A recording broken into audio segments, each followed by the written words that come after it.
Hello दोस्तों, राधे राधे, जय माता दी। आप सभी भक्तों को अमली एकादशी व्रत कथा की बहुत सारी शुभकामनाएं। अमली एकादशी एक अत्यंत पवित्र और पुण्यदायी व्रत है जो फाल्गुन मास के शुक्ल पक्ष की एकादशी तिथि को पड़ता है। अमली एकादशी का व्रत और पूजा पापों से मुक्ति, सुख, समृद्धि और भगवान विष्णु की कृपा पाने के लिए किया जाता है। कथा सुनने से व्रत की पूर्ति होती है और आध्यात्मिक लाभ भी मिलता है। तो प्रिय भक्तों, कथा को अंत तक आप सभी जरूर सुनिएगा। तो चलिए फिर यह कथा है उस समय की जब धरती पर न्याय और अन्याय के बीच एक पतली सी रेखा थी जो अक्षर क्रूरता के भार से मिट जाती थी। उस विंध्यापुर नामक राज्य में एक ऐसा अंधकार छाया हुआ था जिसकी कल्पना भी रोंगटे खड़े कर देती थी। महाराजा वीरभद्र नाम में तो वीर था, पर कर्मों में भय का पहाड़ी था। उनका शासन प्रजा के लिए किसी श्राप से कम नहीं था। कम से कम राजा विक्रमादित्य, जिनके नाम से हवा भी थम जाती थी, जिनका चेहरा देखकर शूर भी अपनी किरणें समेट लेता था, वह अपनी प्रजा के लिए एक जीवित नरक थे। उनकी क्रूरता की कहानियां सिर्फ राज्य में ही नहीं, दूर दूर राज्य में भी, जनपदों में भी भय का संचार करती थी। बिना किसी कारण, बिना किसी अपराध के लोगों को दंडित कर देते थे। जरा सी बात पर किसी को कारागार में डाल देना, किसी की संपत्ति जबरदस्त कर लेना और फिर सभा में कोरों की बरसाना उनके लिए सामान्य बात थी। जनता रहीम माम का उठाती थी और उनकी आंखें हमेशा आंसुओं से भरी रहती थी और उनका हृदय हर पल भय से कांपता रहता था। माताओं की गोद सुनी हो जाती थी, बच्चे पिता के साय से वंचित हो जाते थे और स्त्रियां अपने सुहाग की चिंता में धुंधलती रहती थीं। राज्य में किसी को हंसने की अनुमति नहीं थी, किसी को अपने सुख का इजहार करने की छूट नहीं थी। राजा के सेवक उनसे भी अधिक क्रूर का हर पल ताक में रहते थे कि कोई जरा सी भी गलती करे और उन्हें राजा के सामने पेश कर दिया जाए। वीरभद्र के न्याय का अर्थ का था केवल उनकी इच्छा और उनके क्रोध का प्रदर्शन। वे अक्सर कहते थे कि मेरी इच्छा ही मेरा न्याय है और मेरा न्याय ही मेरा विधान है। इस वाक्य को सुनकर लोगों के प्राण सूख जाते थे, उनका हृदय पत्थर का बन जाता था। जहाँ दया, करुणा, ममता जैसे शब्दों का कोई स्थान ही नहीं था। वे खुद को सर्वशक्तिमान मानते थे, सोचते थे कि वे इस संसार के नियंता हैं और उनका कोई बाल भी बांका नहीं कर सकता है। उनका धम्म आसमान छू रहा था और उनका अहंकार उन्हें यह सोचने पर मजबूर करता था कि वे ईश्वर हैं और प्रजा तो मात्र उनके चरणों की धूल है। राज्य की गलियों में सिसकियों की गूंजती थी, पर राजा के कानों तक कभी कभी नहीं पहुंचती थी। उनके महल में नित्य संगीत गूंजता था, पर वह लोगों के रुदन को ढक नहीं पाता था। किसानों के खेतों पर कर इतने भारी थे कि उनका अन्न का उनके अपने पेट में भी नहीं जाता था। व्यापारियों को राजा के डर से व्यापार करना मुश्किल हो गया था। धर्म और नैतिकता की बातें उनके राज्य में अपराध मानी जाती थी। जो भी ईश्वर की बात करता उसे नास्तिक करार करके देकर कठोर दंड दिया जाता था। वीरभद्र को लगता था कि ईश्वर जैसी कोई शक्ति नहीं होती है, केवल उनकी अपनी ही शक्ति अंतिम सत्य है। इसी क्रूरता और धर्म के चरण पर पहुंचकर एक दिन राजा वीरभद्र ने अपने सैनिकों को आदेश दिया कि आज हम आखेट पर निकलेंगे। मुझे ऐसा कोई प्राणी नहीं दिखना चाहिए जो मेरे प्राणों में बचकर निकले। उनकी आखेट यात्रा भी उनकी क्रूरता का ही एक और उदाहरण था। वे केवल मनोरंजन के लिए निरपराध पशुओं का संहार करते थे। हिरणों की चौकड़ी, मयूरों को नृत्य, हाथियों को सूंड, सब उनके लिए मात्र लक्ष्य थे जिनके जीवन का कोई मूल्य नहीं था। उस दिन भी वे अपने सैकड़ों सैनिकों के साथ घने जंगल में प्रविष्ट हुए। दिन भर वे अपने बाणों से बेजुबान जीवों को बीधते रहे और उनके सैनिकों की क्रूर हंसी से जंगल गूंजता रहा। सूर्य ढलने लगा और राजा अपने शिकार के नशे में इतना डूब चुके थे कि उन्हें समय का भान भी नहीं हो रहा था। वे एक विशाल काया बाघ का पीछा करते हुए अपने सैनिकों से बहुत दूर निकल गए। जंगल और घना होता गया और शाम ढलते ढलते चारों ओर एक भयानक अंधकार छा गया। राजा को एहसास हुआ कि वे भटक गए हैं। उनके सैनिक जो हमेशा उनकी परछाई की तरह साथ रहते थे, अब कहीं दिखाई नहीं दे रहे थे। उन्हें पसीना आ रहा था। यह पहली बार था जब वीरभद्र ने स्वयं तो इतना अकेला और असहाय पाया था। उन्हें अपनी विशाल सेना, अपने अस्त्र शस्त्र और अपने महल की चकाचौंध याद आई और उस घने जंगल में जहाँ हर आहट उन्हें डरा रही थी, वे एक साधारण मनुष्य से भी कमजोर लग रहे थे।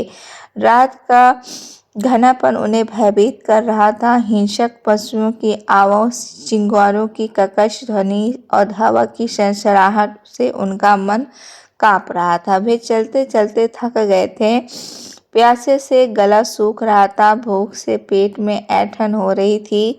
तभी उन्हें दूर एक हल्की सी रोशनी दिखाई दी, एक उम्मीद की किरण। वे उस बड़े और देखा कि वहाँ एक विशाल अमली की वृक्ष के नीचे कुछ साधु संत बैठे हुए हैं और उनके पास एक छोटी सी कुटिया है। साधु संत अपने भजनों में लीन भगवान विष्णु के नामों का जाप कर रहे थे। हरे राम, राम राम, हरे हरे, हरे कृष्ण कृष्ण कृष्ण हरे हरे। ओम नमो भगवते वासुदेवाय नमः। हे केशव नमः, माधवाय नमः। तो सभी भगवानों का नाम जप कर रहे थे और यह अलौकिक ध्वनियाँ उस रात्रि के सन्नाटे को भेद कर राजा के कानों में पड़ रही थी।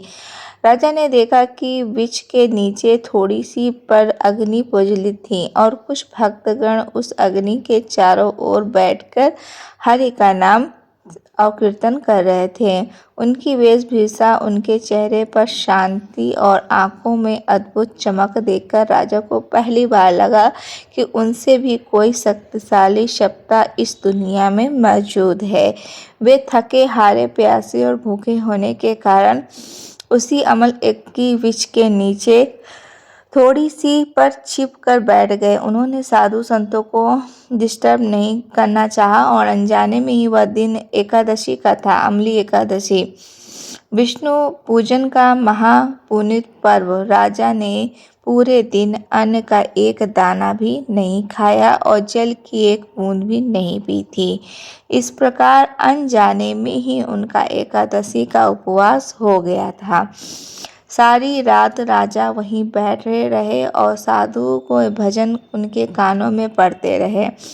पहले तो उन्हें यह ध्वनियाँ निरर्थक लग रही थी, फिर धीरे धीरे उनमें एक अजीब सी शांति अनुभव होने लगी। हरि नाम गूंज उनकी कठोर हृदय पर किसी मधुर औषधि की तरह काम कर रही थी। उनकी आंखों के सामने से उनके जीवन के सारे कुकर्म एक एक करके गूंजने लगे।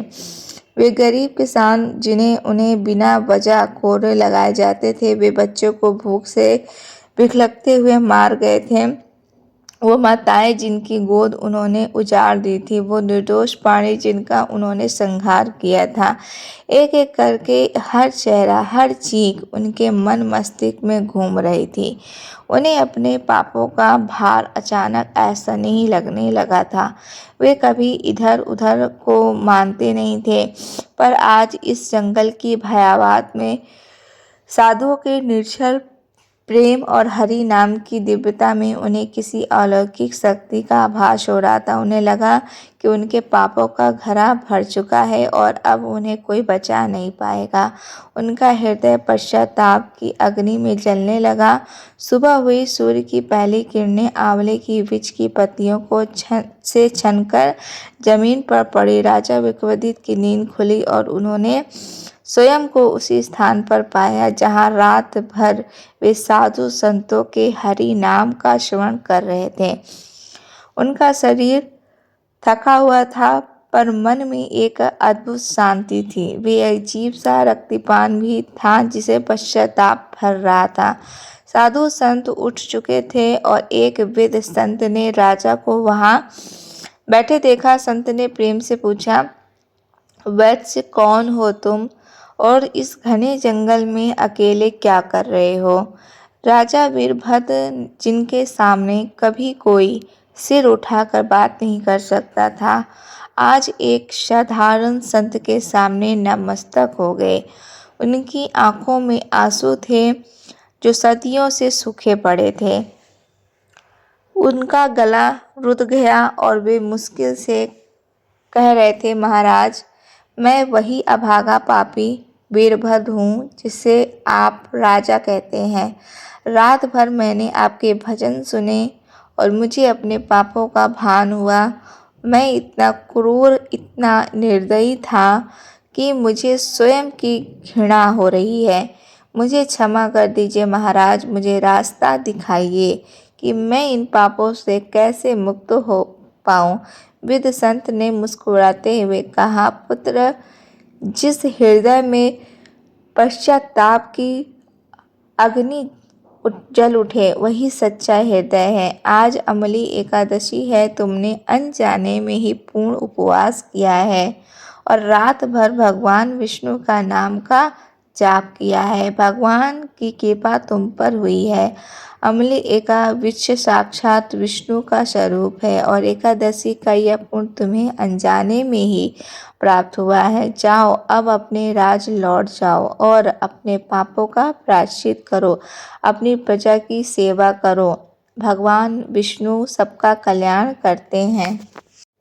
वे तुम्हें भी अपना कल्याण करेंगे और तुम्हें क्षमा कर देंगे। राजा वीरभद्र ने के चरणों पर प्रणाम किया और एक नए जन्म के साथ वे अपने राज्य की ओर चल पड़े। उनके पैरों में अब वो दंभ नहीं था, बल्कि एक नई विनम्रता थी। उनके कंधे पर अब अहंकार के भार से नहीं, बल्कि सेवा भाव के संकल्प से सीधे थे। उनके हृदय में अब घृणा नहीं, बल्कि करुणा का वास था। वे जानते थे कि उनका मार्ग आसान नहीं होगा, उनकी प्रजा उन पर विश्वास नहीं करेगी, पर वे दृढ़ निश्चय थे। वे अपने महल पहुंचे और उनके सैनिक उन्हें देखकर चौंक गए। राजा का चेहरा बदल गया था। वे क्रूरता और वो अहंकार, वो कठोरता कभी नहीं थी। उनकी जगह एक अद्भुत शांति और नम्रता थी। राजा वीरभद्र ने सबसे पहले अपने दरबार में एक घोषणा की कि उन्होंने सभी सभासदों और मंत्रियों को इकट्ठा किया और पूरी प्रजा को राजमहल के आंगन में एकत्र होने को आदेश दिया। लोग डरते हुए आए, सोच रहे थे कि आज फिर राजा किसी नए दंड की घोषणा करेंगे, पर आज सब कुछ अलग था। राजा सिंहासन पर नहीं बैठे थे, बल्कि सबके सामने खड़े थे। उनके चेहरे पर एक गंभीर भाव था। उन्होंने अपनी आवाज़ में कहा, आज से मैं वीरभद्र अपने अतीत के पापों का प्रायश्चित करने का संकल्प लेता हूँ। मैंने अपनी प्रजा पर जो अत्याचार किया है उनके लिए मैं क्षमा प्रार्थी हूँ। मैंने जो पाप किए हैं वे अक्षम्य है, पर मैं प्रतिज्ञा करता हूँ कि अब मेरा जीवन केवल मेरी प्रजा की सेवा के लिए होगा। यह सुनकर पूरी सभा में सन्नाटा छा गया। लोग विश्वास नहीं कर पा रहे थे, पर यही वही क्रूर राजा वीरभद्र है जिसे उन्होंने हमेशा डरा हुआ देखा था। उनकी आंखों से आंसू बहने लगे, पर इस बार वे भय के नहीं, बल्कि आश्चर्य और एक दबी हुई आशा के आंसू थे। राजा ने आगे कहा कि मैं आज से अपने सभी कठोर नियम रद्द करता हूँ। सभी कारागारों से निर्दोष व्यक्तियों को मुक्त किया जाएगा और सभी एक कर माफ किए जाते हैं, और जो संपत्तियां मैंने से ली थी उन्हें मैं मूल स्वामियों को लौटा दूंगा। और आज से मैं मेरा राज्य धर्म, न्याय और करुणा का सिद्धांतों पर चलेगा। मैं स्वयं हर सुबह हर शाम अपनी प्रजा की समस्याएं सुनूंगा और उनका समाधान करूंगा। यह घोषणा सुनकर लोगों को फुसफुसाहट शुरू हुई और फिर धीरे धीरे वह फुसफुसाहट हर्ष ध्वनि में बदल गए। किसी को यकीन नहीं हो रहा था कि एक रात में इतना बड़ा परिवर्तन कैसे संभव है। राजा ने अपनी क्रूरता का प्रतीक अपने शास्त्रों को त्याग दिया और उसके स्थान पर उन्होंने एक साधारण वस्त्र धारण किया। वे अब स्वयं अपनी प्रजा के बीच जाकर उनकी समस्याएं सुनते और उन्होंने जब पहले उन परिवारों की सहायता की जिन्हें उन्होंने सबसे अधिक हानि पहुंचाई थी। एक किसान जिसके खेत उन्होंने छीन लिए थे, उसे न केवल खेत लौटाए बल्कि उसे बीज और पशुधन भी दिया ताकि वह फिर से अपना जीवन शुरू कर सके। एक विधवा स्त्री, उसके पति को उन्होंने बिना कारण मरवा दिया था। उसकी बेटी की शादी का पूरा खर्चा स्वयं राजा ने ही उठाया और उसे अच्छे से किया। उसके बाद राजा की आंखों में अब पश्चाताप और करुणा के आंसू होते थे। धीरे धीरे लोगों का भय कम होने लगा और उनके स्थान पर विश्वास और प्रेम ले ली और राजा वीरभद्र अब जन रक्षक के रूप में जाने लगे। उन्होंने अपने राज्य में स्कूल खोले, अस्पताल बनवाए, जल संचयन के लिए कुएं और तालाब खुलवाए। उन्होंने धर्म और आध्यात्मिकता का बढ़ावा दिया और पूरे राज्य में मंदिर बनवाए और वे स्वयं नित्य भगवान विष्णु का नाम जपते हुए अम्ली एकादशी के दिन विशेष पूजा अर्चना करते थे। उस एक रात की अनजाने में की गई एकादशी ने उनके जीवन को पूरी तरह से बदल दिया। नियति ने ऐसा खेल खेला था कि एक क्रूर राजा जिसे लोग देखकर कांपते थे, वह अब प्रेम और करुणा का प्रतीक बन गया था। वर्षों बीत गए और राजा वीरभद्र का राज चारों ओर से धन धान्य और खुशहाली से भर गया। उनकी प्रजा उन्हें देवता समान पूजती थी और यह परिवर्तन न केवल राजा के जीवन में आया था बल्कि उनके पूरे राज्य के वातावरण को बदल दिया था। जहाँ पहले लोग भय और आतंक का समाज था, अब शांति, प्रेम और समृद्धि का वास था। राजा वीरभद्र ने अपना शेष जीवन अपनी प्रजा की सेवा में बिताया। यह कथा हमें यह सिखाती है कि कोई भी हृदय इतना कठोर नहीं होता है कि वह दिव्य कृपा से पिघल ना सके और कोई भी पापी इतना बड़ा नहीं होता है जिसे पश्चाताप और भगवान का नाम का आश्रय ना मिल सके। बस एक क्षण, एक श्रद्धा की किरण और एक हरि का नाम गूंज और जीवन का अंधकार चिरस्थायी प्रकाश में बदल सकता है। तो यह है उस अलौकिक शक्ति का चमत्कार जो नियति बनकर आई और एक क्रूर राजा को प्रजा की रक्षक बना दिया। तो प्रिय भक्तों, ये इसी के साथ हम अम्ली एकादशी की यह पावन कथा यहीं पर समाप्त करते हैं और आप सभी भगवान श्री हरि के चरणों में प्रार्थना करते हैं कि उनके दिव्य कृपा सदा आप सब पर बनी रहे। और आपको यह कहानी पसंद आई होगी तो कमेंट सेक्शन में ओम भगवते वासुदेवाय लिखकर जरूर जाइएगा। चैनल को सब्सक्राइब कर लीजिएगा, वीडियो को लाइक कर दीजिएगा। राधे राधे दोस्तों, जय माता दी।